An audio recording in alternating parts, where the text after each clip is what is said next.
niveau de l'école vont au-delà de l'aspect académique, c'est-à-dire l'enfant doit être vu comme une dualité.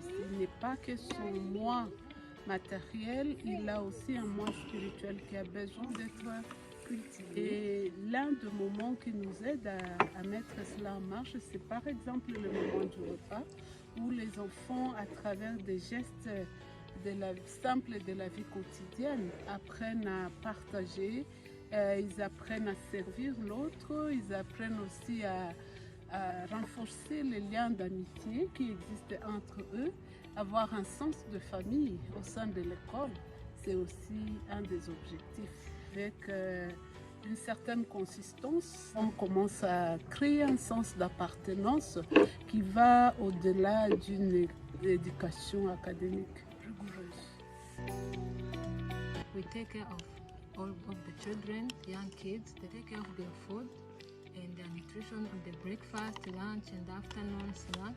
Make sure that they eat healthy food. In addition to the regular meals, we make that children have also balanced diet consistent of fruits, vegetables, drinks like juices and milk. Healthy food is one of our priorities. In case of minor injuries and bruises, we have first aid kit, and in case of anything serious, we contact the parents immediately. The child's safety is our priority. Les observations quotidiennes à l'atelier d'apprentissage vont aider à mieux comprendre que l'enfant apprend mieux.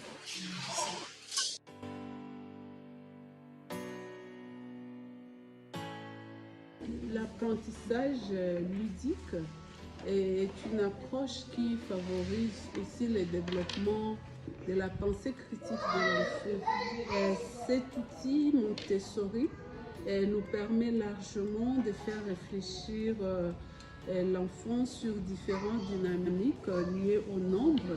On voit dedans plusieurs apprentissages qui sont mis en marche.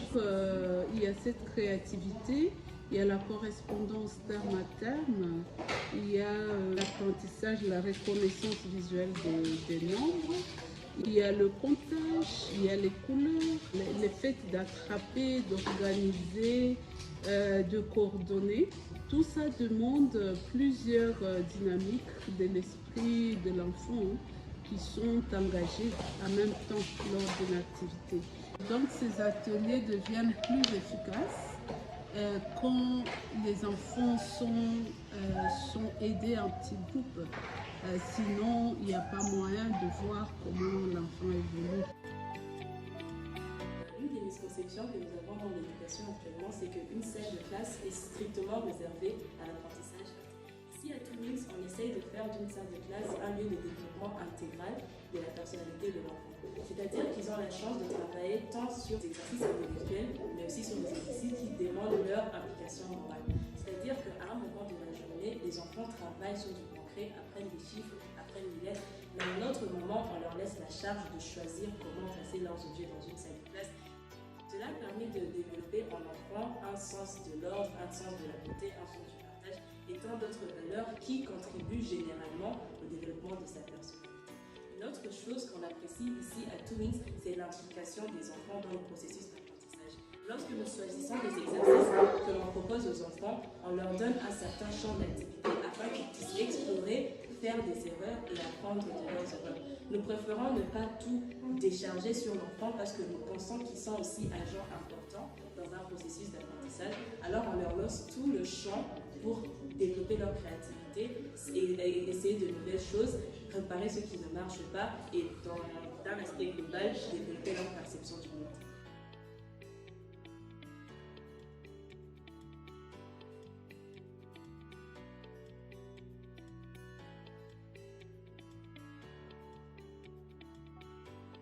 Bienvenue dans la bibliothèque. Populairement, les adultes ont tendance à penser qu'un enfant n'a pas sa place dans une bibliothèque. Mais ici, à Toulouse, je peux vous assurer que la place d'un enfant pour développer sa créativité, justement, se déroule lorsqu'il est entouré de livres.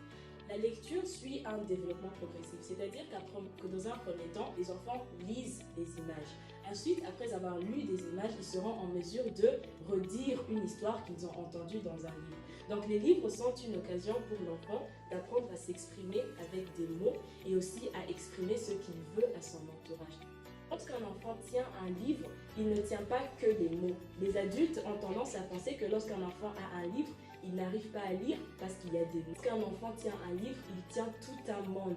Il a le temps d'interpréter les dessins, il a le temps de naviguer dans son propre monde interne et de comprendre ce qui se passe dans une histoire avec ou sans l'aide d'un adulte. C'est pour ça qu'entourer un enfant de livres, c'est aussi mettre à sa portée tout un monde de connaissances. Alors, la bibliothèque de Two Wings, c'est le meilleur endroit pour développer sa créativité.